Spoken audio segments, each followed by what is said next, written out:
This episode is presented by Pepsi. A hot dog is a sandwich. That deserves a Pepsi. Caesar salad is from Mexico, damn it, not Italy. You're telling me Olive Garden's out here slanging Mexican food? Si, which means yes in both languages. Come on, Nicole. You know you can't be mixing Mexican with continental. This is a hot dog is a sandwich. Ketchup is a smoothie. Yeah, I put ice in my cereal, so what? That makes no sense. A hot dog is a sandwich. A hot dog is a sandwich. Welcome to our podcast, A Hot Dog is a Sandwich, the show where we break down the world's biggest food debates. I'm your host, Josh Scherer. And I'm your host, Nicole Inaidi. And if you didn't recognize that last line, that was a dramatic reenactment of Luis Guzman playing Radamus, the sous chef, or maybe line cook from the movie Waiting. Which One of our is, favorites. I think, the greatest food movie ever made. Yeah, why don't we, what do you know how Trixie and Katya, watch movies together? Oh, no, I don't know about that at all. I'm sorry. They do that, and they're, really famous podcasters I know who they are, and drag though. queens, and I think we could also do that, but, watching Waiting and, Clerks and, Dogma. And, Or, Red Dawn. Oh, I was going to say the remake regular movies. Josh Peck and Chris Hemsworth. Oh, no, I was just talking about, regular, slice of life movies. Oh, We okay. could do that with that and be yeah, Oh, that's the pretty original accurate. Red Dawn in the 80s. So that's where the communists invade? Yeah, I know what Red Dawn is. But you don't want to watch it with me still. Because it's not slice of lifey enough. That Waiting is slice a of life. potential slice of life. But they it's had funny. to, in the remake with Chris Hemsworth, where his Australian accent, it's really tough. Peeking through? Yeah, because Peeking through. there's a line in the trailer where he goes this is our home. We have to defend it. But he's so Australian that he literally goes, come on, this is our home. And it's really tough. And Josh Peck is just smoldering. He plays like a hot high school quarterback. It's pretty funny. Nice. Good movie. But they couldn't do Russians because at that time it was I don't know, maybe 15, 20 years after the wall fell. So what was it? It was, I believe, North Koreans, which is a perennial movie baddie that you can always just sort of throw in there. Yeah. Which I think is fun. But that's not what we're talking about today at all. What we're talking about today is where do these dishes actually come from? And this is born from a somewhat organic conversation that we were having. Sure. Because people always like to throw out the fact that, did you know Caesar salad is actually Mexican? And that is a very, very loaded thing to say in my mind. Yeah. And whenever we're talking about the country origin of a dish, it becomes a very loaded thing to say. Yeah. Because I've said this a lot, the idea of the modern sovereign state, especially the ones that we know on the globes that we grew up with, which of course are always changing. Shout out to North Macedonia and South Sudan. Yeah. Timor-Leste. A lot of different countries spring up out of a lot of different necessities. But it always gets really complicated with food. So we're going to go through a couple dishes today and talk about all the nuances of where, quote unquote, they are from. So basically, we're going to talk about, what is it called? Birthright citizenship? Juice soil? Is that what it's called? Juice soil? I don't know what you're talking about. So, whenever, you're born in a country and then you get citizenship of that country when you're born there. And that's a very American thing. We're going to find out if the dishes that we have accumulated are either from they get citizenship of the country they were born in, or if it's not, if it's just from the people that have made it. And then also how much that actually matters in terms of what we do with it. I have a feeling it's not going to matter at all. No, I don't think so. I I think a lot of this is it's really semantics. It's the way in which people frame foods. You know what I mean? From when someone asks me where are you from, I'm always going to say, oh, I'm from LA. Yeah. And then everyone says, but no, where are you actually Do people from? say that to you? Do people go, where are you actually from? Yeah, of course. 'Cause I know that's a common, was that racist? Would you call that racist? No, I didn't see it through the lens of racism. I would just be I'm Persian and I'm Jewish. Yeah. And I'd be okay, any other questions? What do you want to ask? What else do you want to know? But no, I never saw it as racist. I saw it as genuine curiosity. And maybe that's just the way I see the world, I guess. Maybe I just don't see it as I just don't get defensive like that.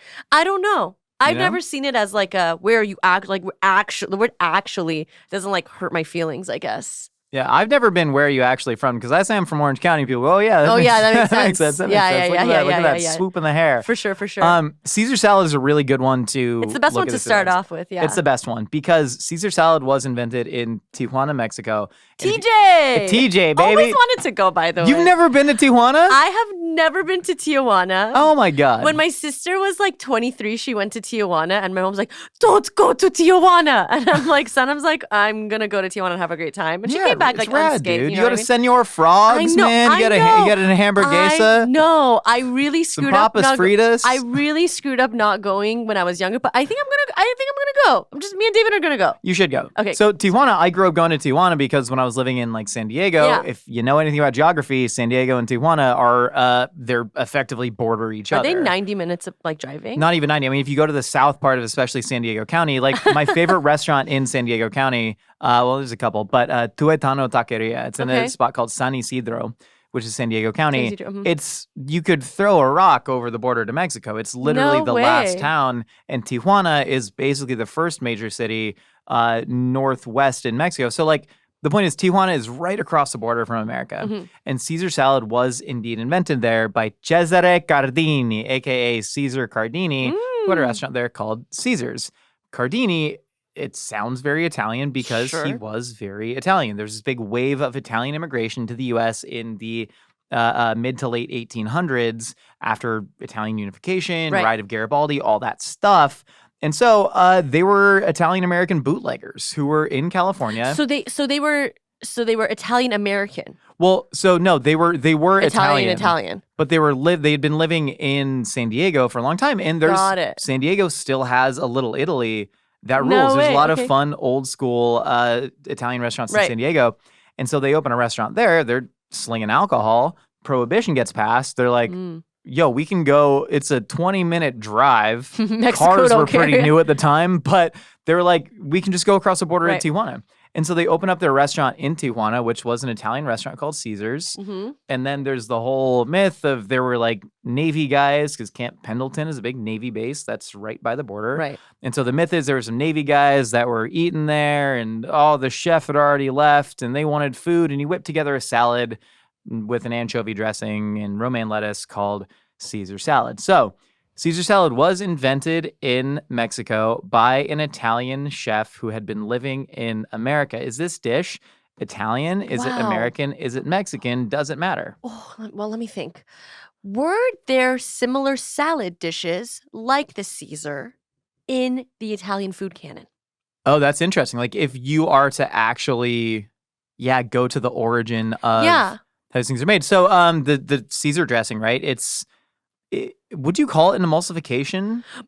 Depends. Not always. So when I've seen videos of the Caesar salad made at Caesar's. Like I've seen the dramatic reenactment of it, like with the big bowl and all that stuff, and they mash it in the bowl, and it sometimes turns out as an emulsification. Sometimes it's more of like a oily, saucy, yummy situation. You know what I mean? Yeah. So I think it depends on who's making it.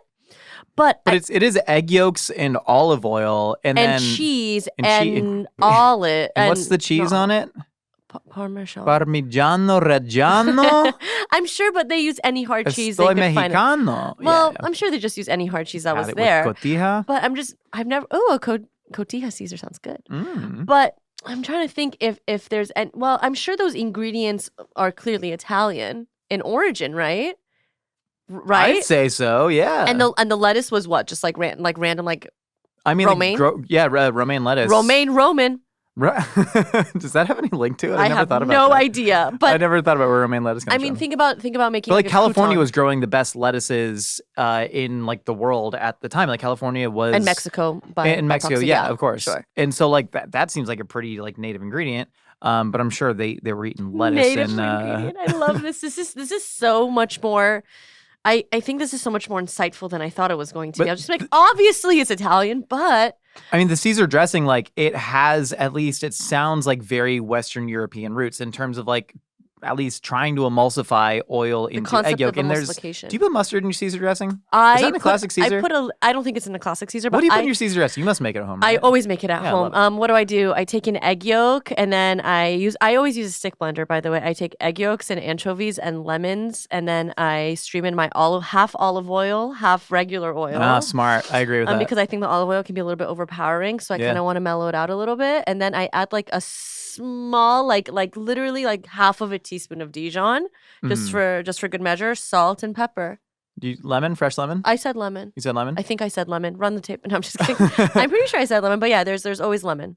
Garlic? Do you do fresh grated? I do 4 cloves of garlic. 4 cloves of garlic. That's a lot of garlic. It's a lot of garlic. I cheat. I cheat my Caesars. Yeah. I start with pre-made mayonnaise, and then I add an egg yolk and olive oil just to give it that homemade Color? appeal. Okay. Yeah. Yeah. And a little bit of flavor. And then Dijon grated, like 1 clove, depends how much I make, but 1 clove of grated garlic, tons of fresh cracked pepper, and then I use straight fish sauce instead of anchovies. Anchovies weren't in the original recipe. They weren't? No, so What they're did they use in the original recipe? Worcestershire.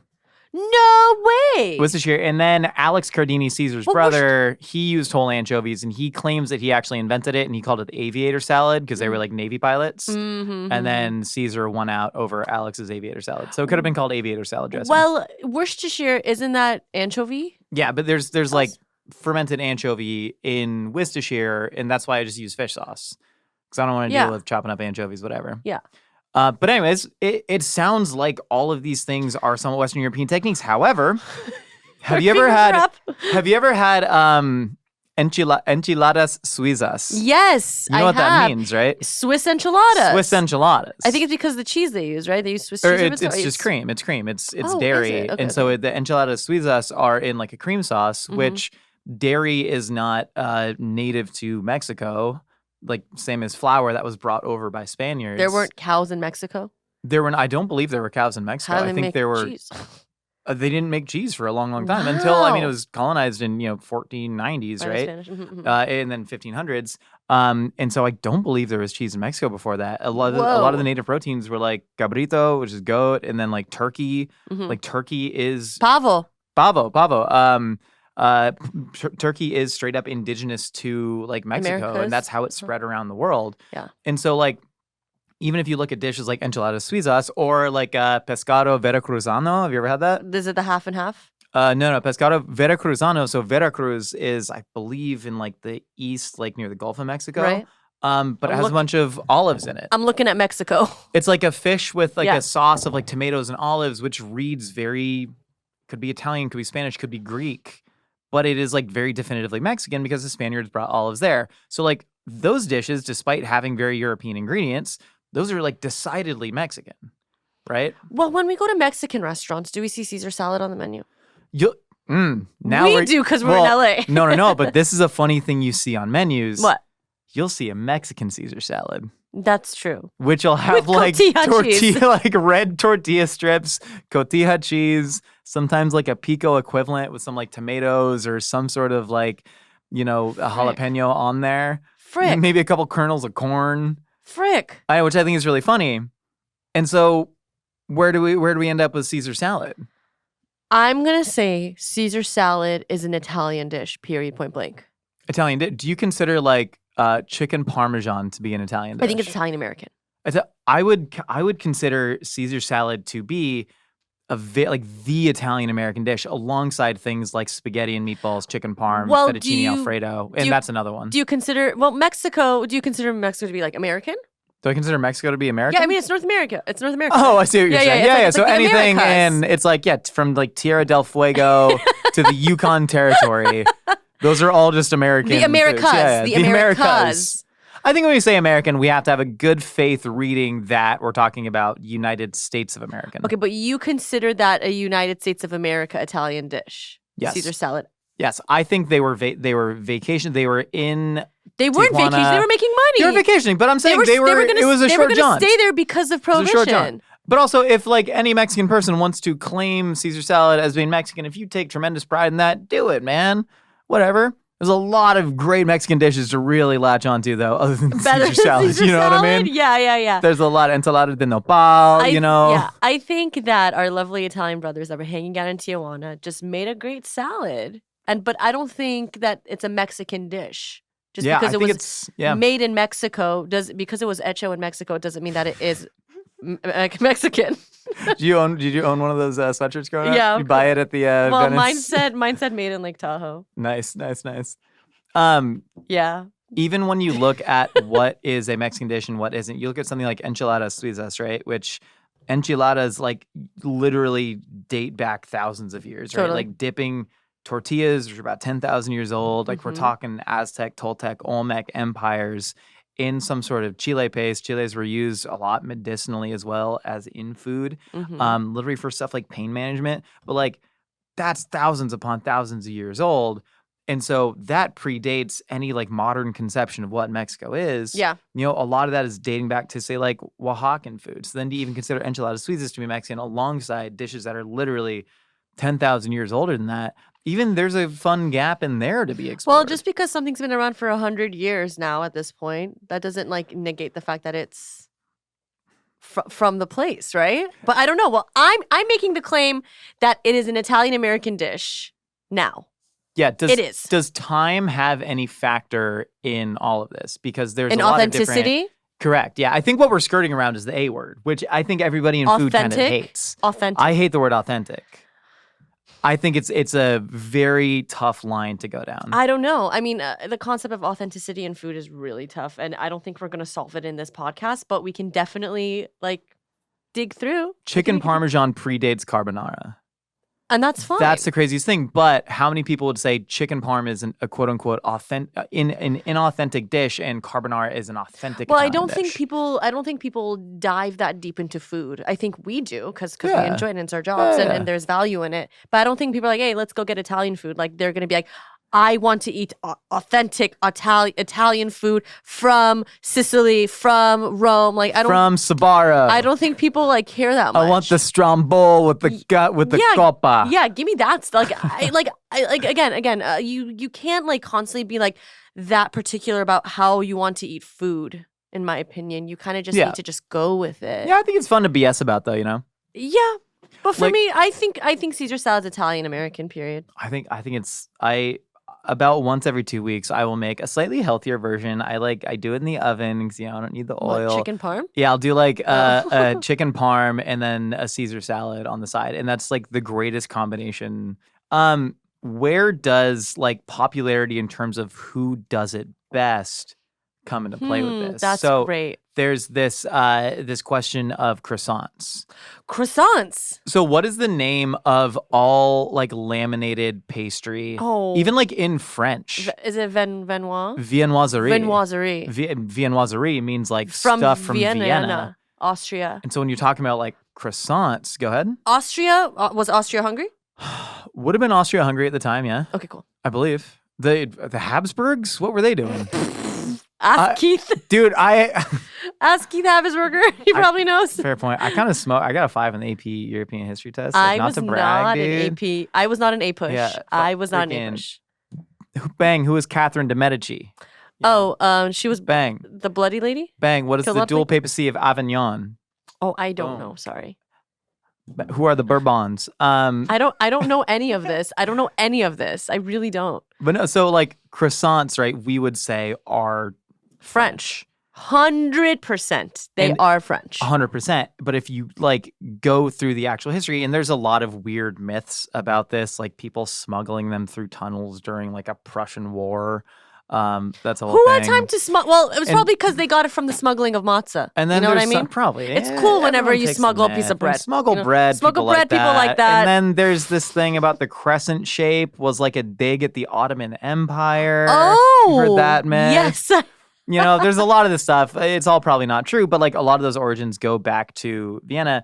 But if you look at the actual recipe, and I've never been to Vienna to eat a croissant myself, and Have I'm sure I been to Vienna? I went to the Austrian Tyrol. I've been to Austria, but I've Yeah. never been to Vienna. Did you eat viennoiserie there? I'm sure I did. It was a little bit of a blur. I get that. A Yeah, little every time bit I of a go on blur. vacation, it's a little Yeah, it witty. was a Kentucky tour. I was with a bunch of Nice. speaking of Australians, I was with a lot of Australians. Australians love Kontiki tours. They really That's do. the thing, They yeah. do. So I don't They're really traveling remember. people. I'm sure I had a croissant here or there, but nothing like legit or like insanely memorable, obviously. Yeah, the OG croissant recipe. I believe Max Miller actually made this on Tasting History, but it was not like the French croissant. Was it laminated?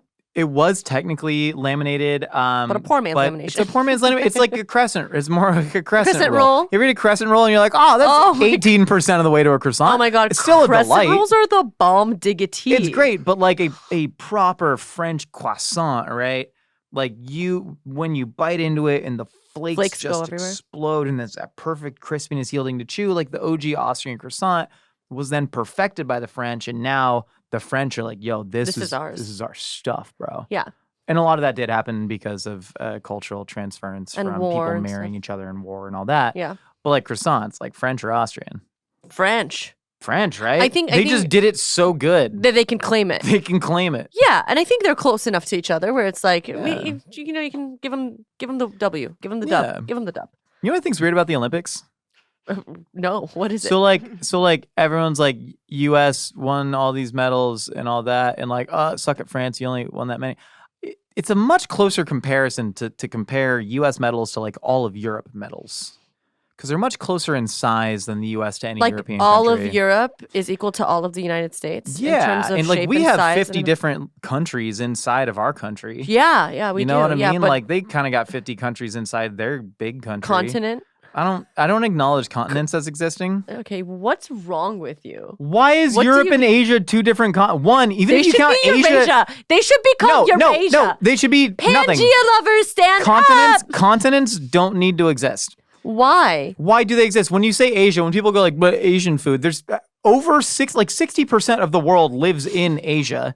And there's like not that much. Are they talking about Kazakhstani food? Correct. Sri Are they talking about Lankan, Sri Korean, Lankan food? you You're know, not gonna frickin' say that.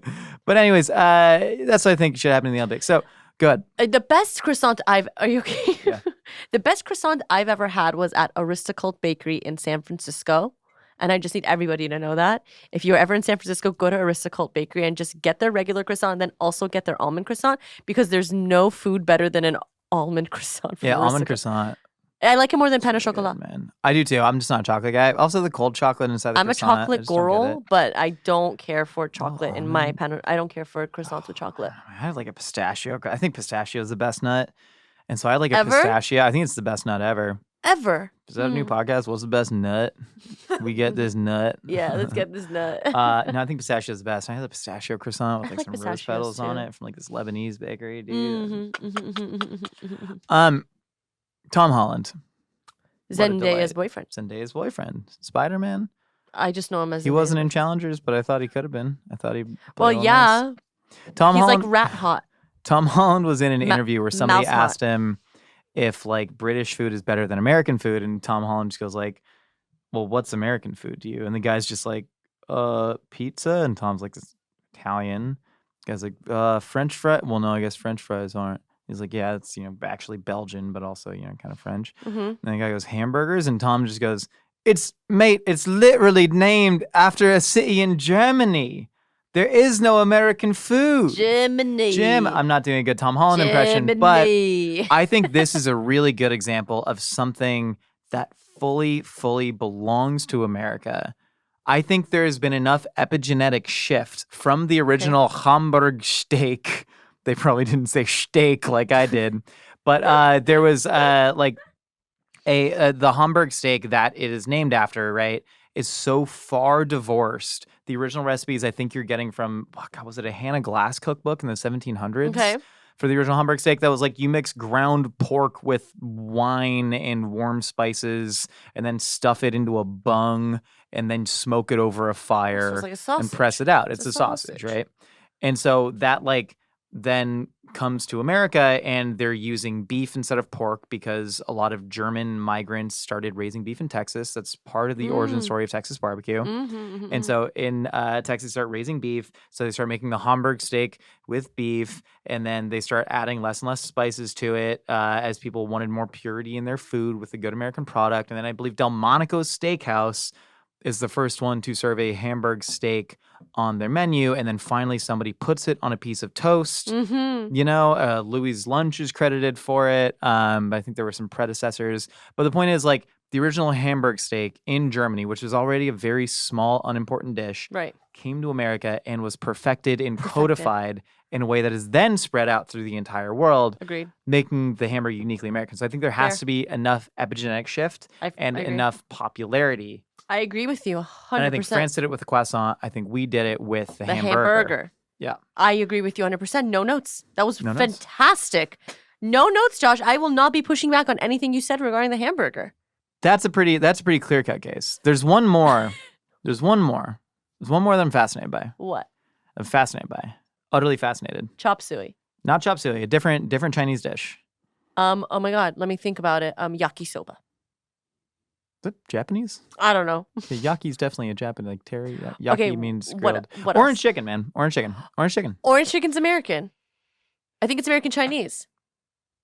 I think it wasn't. Does that make it Chinese? Does that make it American? So Does chicken that- parmesan is to Italian Americans as orange chicken is to American Chinese.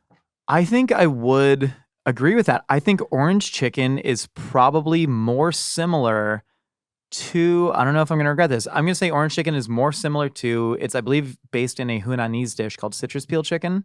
Okay, yes. I think it is more similarly based to its original Chinese roots than chicken parmesan is to its Italian roots. But you're calling it an American dish, even though it's closely related to a Hunanese. Is that what you say? Hunanese, Hunanese dish. And it was invented in Hawaii Mm-hmm. Okay. by, I believe, a Chinese American dude. Okay. I think, yeah, Chinese American is just a good descriptor for it. But I But don't. does that make it American or does that make it Chinese or neither? It makes it Unique- both. What do you mean? American both. Chinese people exist. I know American. I was not negating the existence of American Chinese people. American Chinese. I have at least one Chinese American friend. Yeah. Any more? Any more instances of you having? Yeah, I got a lot of friends. You know. Well, I mean, yeah. I find orange chicken to be a Chinese American dish because it was made by a Chinese American person in America. Because they got the dish from their Chinese roots. Spam musubi American. Yes. Yes, it is. What about poke? Is poke American? Yeah. It's Hawaiian. Ooh, It's that's- Hawaiian. That's tough to call poke American. What else would it be? Well, it depends on your viewpoint of like, so like poke like really comes from very like indigenous cooking techniques for native Hawaiian people, right? Sure. It's like it was a method of preserving the fish. Fish. And then like Are we America using- comes okay. in and like, you know. Hello, you are part of us now. We own you now. Yeah. So Yeah. like you call that an American dish? That's that's I wild. think isn't poke related to lomo lomo? Lomi lomi? Lomi lomi? Yes. So poke means to cube and then lomi means to bash. Okay.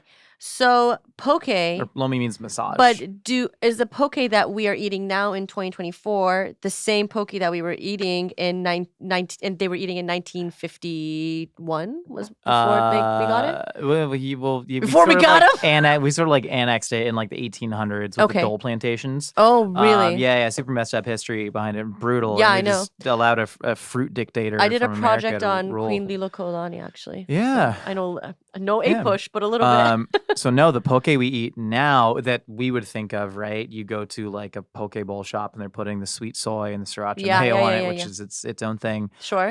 No, that's actually influenced a lot by Japanese both fishing technique and culinary technique. So the soy sauce being big, that's coming from Japan. Also a lot of Koreans and a lot of Filipinos but I believe calling it shoyu even is from Japan. Got it. Using the long line caught ahi tuna, that is all Japanese. So you get like raw ahi tuna with shoyu and furikake, and you would call that American? Would I? Well, You know? again, so the name poke is a Hawaiian name. Correct. Poke is a native Hawaiian But in word. 2024, going to a poke bowl shop, is that American? I mean, there's a lot of white ladies, in LA working the counter, signing up new poke bowl and frozen yogurt shops. You ever go to that poke and frozen yogurt place? Yeah. That's American. You put it with Frogurt, that then becomes very American. Sure. But it's like, do you consider something like a native Hawaiian dish, especially so a native Hawaiian dish that Japanese people are bringing to America. Oh, that's pretty freaking American, right? I don't know. What's more American than annexing a country and annexing islands, taking their food, having another ethnic group come, make it good, and then put it in a strip mall? And then add a random accent over the E in the word. Is that not the most American thing you can think of? Yeah, it's tremendously American. It's incredibly depressing. Well, not depressing. It's messed up. It's messed up. Of course it's messed up. We can acknowledge that it's messed up. From where it came and where it is now, the modern poke bowl that you get in 2024 in a strip mall, scooped by Bethany, is quite owned by... Is this Bethany Frankel? Is she doing skinny girl poke? Owned by... So Bethany's scooping it. Yeah, I would say that got influences from Japanese cuisine, but its name and origin and predecessor is Hawaiian. I think it's American at this point. And then you're mixing it with a Spanish emulsification and mayonnaise, and then the Vietnamese American made with Mexican grown pepper sauce sriracha, and putting that on every bite. Is Sriracha American? I think Sriracha is... I think it's Vietnamese.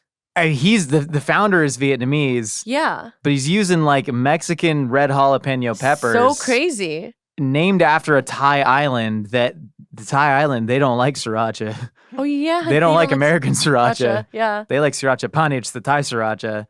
And so I don't know. None of this matters. We all eat food. We all enjoy it. But I think knowing the history of it is really, really fun. And I think paying a certain homage to the history, I think I think it's nice to know it. Game recognized game, real recognized real. Game. You ever see that episode of The Simpsons where I don't watch The Simpsons. Marge gets a... I don't. I've never seen an episode of The Simpsons all the way through. Can I just tell you about it real quick?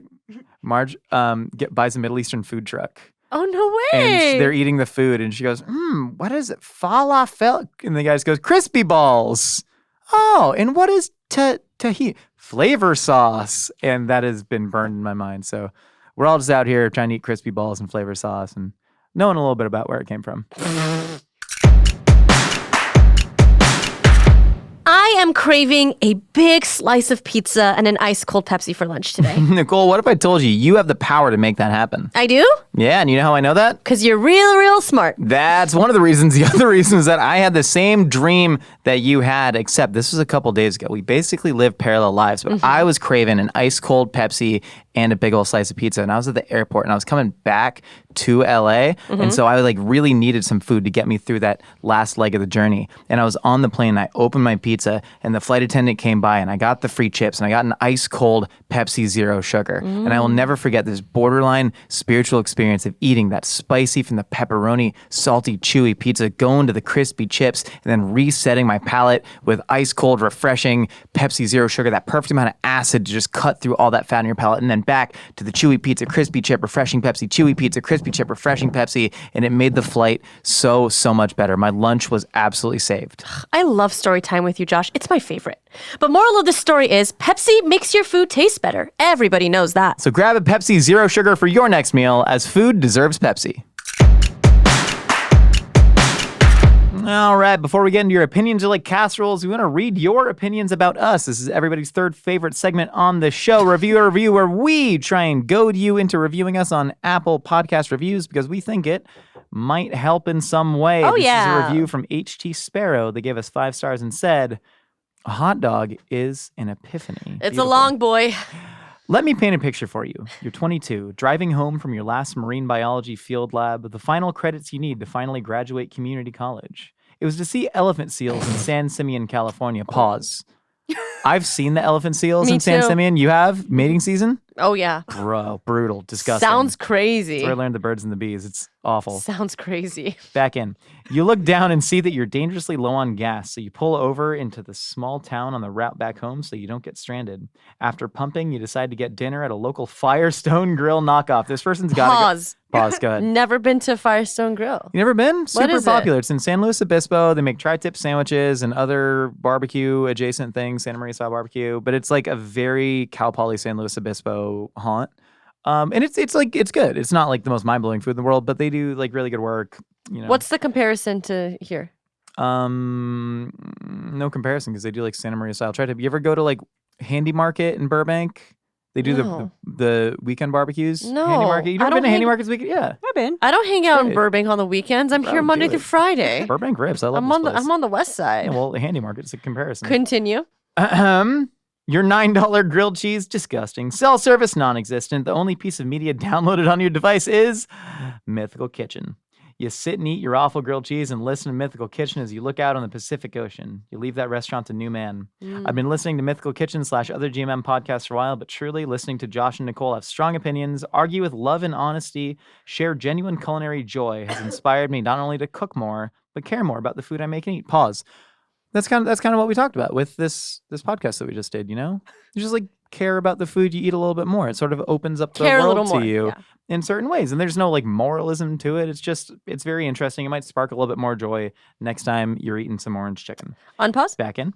I cannot recommend this show enough, and I also cannot stress enough how bad that grilled cheese was. Why do places like that insist on making grilled cheeses with brown bread? Pause. Ugh. I agree. With that, right? Yeah. Brown, we're talking about like pumpernickel rye situation. Or maybe it's probably like a 7-seed multigrain.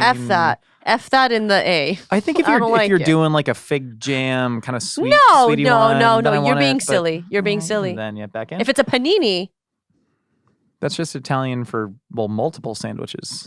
Panino is Italian for sandwich. If it's a panini, I'm down. A paninis. A panini. Back in. Thanks so much for everything you do. This is such a good review. It's 5 stars. This is great creative writing. If you don't make it in the marine biology field, God forbid. Yeah. Some people say, you know, keep it light, keep it tight. Not me. Give me some long-winded, imaginative storytelling. I could imagine myself eating that grilled cheese right now. How crazy. Descriptive.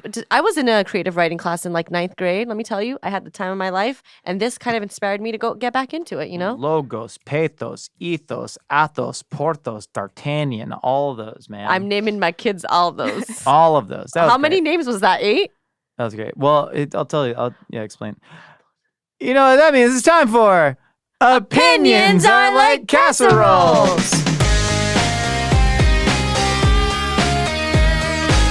So logos, ethos, and pathos. They're feelings. Those are the 3 tenets to good writing. I know what they are. Yeah. But then I said athos, porthos, which are places in Greece. 2 of the 3 musketeers. D'Artagnan? D'Artagnan wasn't a musketeer, but he was like their familiar. He was like their aide de camp. Familiar. Yeah. So that was 6 names? Yeah. There's another one. Athos, Porthos, like Aragorn? Aragorn. Well, look up the 3 Musketeers names, but play a opinion. Hello, people who rock on hot dog as a sandwich. This is Pam calling from Pittsburgh, Pennsylvania, and something I just discovered. I've never been a string cheese eater, but I'm trying it for a low carb day. Wow! And I was just biting it, and one of my coworkers said I was eating it like a monster. You got to eat it like pull off the strings, otherwise it tastes too intense. And I totally agree with that. I'm not sure if that's something that is known or you agree with, or still don't like string cheese, but age-old definitely debate. is way less assaulting in string form. Thanks. Love the pod. Bye. This is an age-old debate. If you do not string your cheese, if you're a chomper on the stringed cheese, does that make you a bad person? Are you a chomper or a stringer? What are you? When's the last time you had a string cheese, huh? It's been a long time. I don't eat string cheese. I eat string cheese every day. I don't snack on. You eat string cheese every day. I eat string cheese almost every day. I don't have a lot of nails, and so it's tough for me to string it properly. It has nothing to do with your nails. You're making excuses for yourself. You can just use your thumb to just peel it. Okay. You're being be antagonistic about it. You're being a little silly. What's your string cheese method? Walk well, it people depends. through it. If it's a regular mozzarella cheese stick, I will be I'm a shredder. I'm a stringer. If it's a different kind, like say a cheddar or a but you can still consider that string cheese, a cheddar string cheese. A shredded yes. That exists. I feel like that didn't exist in the time when I was eating string cheese. Of course, they had cheddar cheese sticks. But a cheese stick does not string cheese make. Oh, really? I consider any sort of cheese that's in stick form to be string cheese. I don't believe that would be the case. Well, it is for me. Interesting. But do they market? Alternative facts. Go here. Okay, talk to the. I'm going to look stuff up. So when it's something like a pepper jack or a Colby jack or a cheddar cheese, you can't really string it. So I just bite it. Well, you could string it, but I don't think it would be efficient enough. So I just bite into those. But if it's a mozzarella cheese stick or a string cheese, I will be stringing it. Do you want me to keep talking? This is fascinating. So I'm looking up the taxonomy of string cheese here. So Frigo cheese heads. Here, I'll show you the logo. Like you recognize that. Of course I do. Remember when they put the sauce in the cheese? Remember when they put the sauce in the cheese? What? Google it. The sauce in the cheese. Oh my god. They literally put marinara sauce inside of the string cheese. Anybody else remember this, Maggie? Come on. No. Is there proof on the internet? Oh that my this god, they happened? were called stuffsters. They were called Sorrento stuffsters. I didn't make it up in my head. It's real. I've never heard of it. real. This is like when they came out with the peanut butter and the jelly in the same jar. Like this Goober! is the same Goober. Ugh, my mom never I let don't me like that have either. those. It's bad. Just do different jars. Shella never let me live. String heads, which to me is the preeminent string cheese brand. Okay. Which when we say string cheese, we're talking about ultra low moisture mozzarella, which is what makes it good for a high protein snack because low fat, low moisture, a lot of protein in there.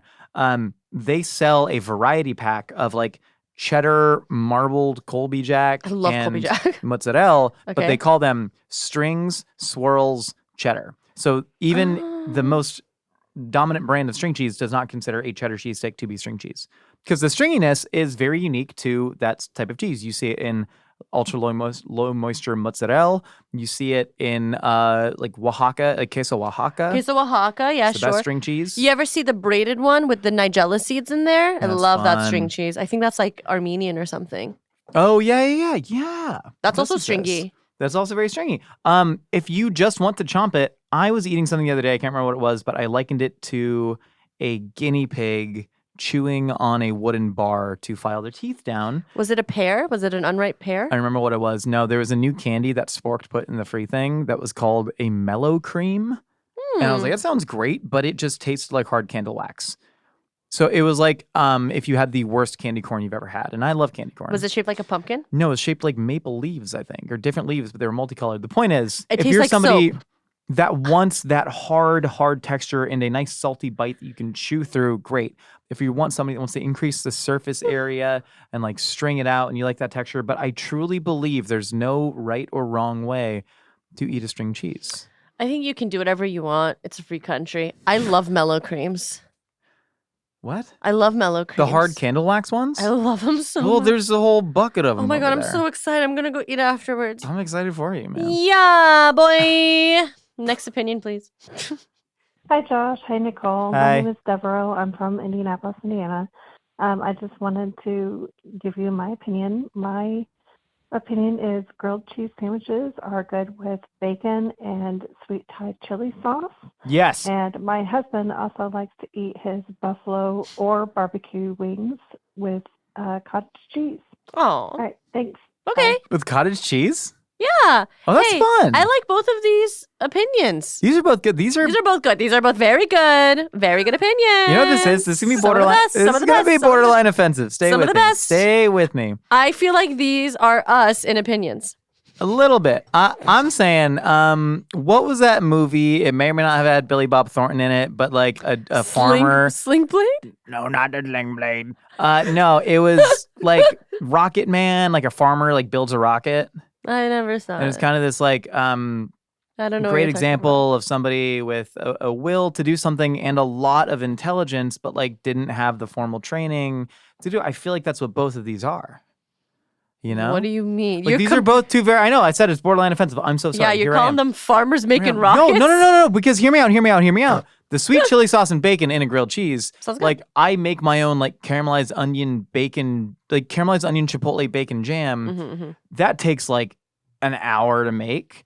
You know, so putting that in a grilled cheese is a lot. You're but calling getting, yourself a rocket scientist of food right now. Yes. No, I'm calling ourselves professionals who have spent, over a decade now in this profession Sure. making things from scratch. All that. You're right. You're getting 80% of the way there with Thai sweet chili sauce and bacon. That's just as good. Sure. Similar with if you were to make some sort of like, I don't know, I guess whipped ricotta on a wing sounds weird, but like the cottage cheese makes a lot of sense on a wing for me. Sure. Me too. Right? It's something very ranch or blue cheese adjacent. but you're getting a little bit of extra protein, a little bit of extra texture on that. Yeah. You know? Great. I think if Josh and I were two foods, he would be buffalo wings with cottage cheese, and I would be grilled cheese with bacon and sweet chili sauce. So I see myself in you, and I hope you can see yourselves in us. Sorry, I said a offensive thing that I called you a farmer making a rocket. Was that perverted, what I just said? But they made a movie about the farmer making a rocket. The astronaut farmer. It was called The Astronaut Farmer? Yes. Oh, well. Rocket Man. What about the astronaut drillers? It's probably called Rocket Man in like Nigeria. You know, like they have cool like movie titles. Yeah. In like different countries. Like Mission Impossible is like, hey, little guy. Angus Thongs and Perfect Snogging in the U.S. The original book was Angus Thongs and Full Frontal Snogging. Because I read all the books and I loved them so much. I loved best. Love it. Love Really Taylor Johnson. Really, really framed hot. the way that I thought about boys. Hi, my name is Phoenix. I got bullied Phoenix? a lot. I love the name this, Phoenix. But I just need it to be out there because it doesn't seem like a lot of people know about it. But Thank you for sharing peanut your butter truth. and mayonnaise sandwich. Yes. Don't just try it before. Don't hate it right away. I do. All right, I hate gotta it. go. I'm embarrassed. Phoenix, you from Louisville, Kentucky? Wait. Can I tell you something? My Yeah. dream was always to name my firstborn child Phoenix. But that's not happening anymore because that's just not happening. But I Is it a love reference it. to Conchita Wurst's 2015 Eurovision winning song? No, I know Phoenix? I know that you thought that was where it was from. I just think it's a beautiful name. It is a beautiful name. Beautiful unisex name. That's a beautiful opinion. I would rather be in a room with every single girl that has ever bullied me instead of eat that sandwich. Tell you what, I'd rather be in a room with every single girl who's bullied you too. You know? Every girl that's ever bullied me sounds like a better time than eating the sandwich. I'm sorry, Phoenix. I am knocking it before I try it. Okay, so I've had this before. This is a very southern thing. I don't know where you're from, but high school girlfriend, family, Louisville, Kentucky, they made me this for the first time. But their sandwich was crunchy peanut butter, mayonnaise, and sliced banana. And that is a perfect combination because peanut butter, mayonnaise, both deceptively salty. Peanut butter is quite salty. It's not It's sweet. savory. Some is still sweetened, but very salty. The banana to me is where it really ties in, but still peanut butter and mayonnaise is a good combination. I think you can one up it. Phoenix, try crunchy peanut butter, bananas, and mayonnaise, white bread. Let me know how you like it. But that's a great opinion. I knew a guy who used to eat crunchy peanut butter, honey, and red onion sandwiches. Hi, Brandon. Yeah. Well, on that note, thank you so much for stopping by a hot dog and a sandwich. We got new audio episodes every Wednesday. Video comes out on Sunday. Yeah, if you want to be featured on Opinions or like Casseroles, hit us up at 833-DOGPOD1. The number again is The number is 833-DOGPOD1. I heard your mouth open. Is my mouth open? Yeah, that you went. loudly? And I heard it. And I'm like, not yet. And for more Mythical, continue to check out other videos on episodes. We will see you all next time.